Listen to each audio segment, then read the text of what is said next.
ګرانو کتونکو السلام علیکم. زه محمد سلمان همدرد د حق غږ پښتو چینل خبري لنډیز کې ستاسو کوربه اوس تاسو پام را اړوم د مهمو خبرونو لنډیز ته.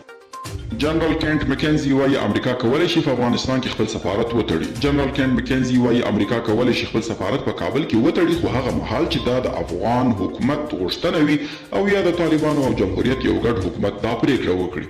ناټو وایي په افغانستان کې د مهمو تاسیساتو په ساتنه کې همکاري کوي. د ناټو عمومي منشي ینس سټولټنبرګ یو ځل بیا ټینګار کړی چې د افغانانو ترڅنګ ولاړ دي او دوی په دغه هیواد کې د سولې د راتګ لپاره همکاري کوي.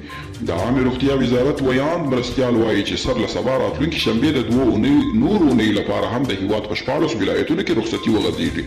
په دې توګه به ټول ولایت دولتي او شخصي ښوونیز مرکزونه رخصت وي، د ودونو او لامبو تالارونه به هم تړلي وي.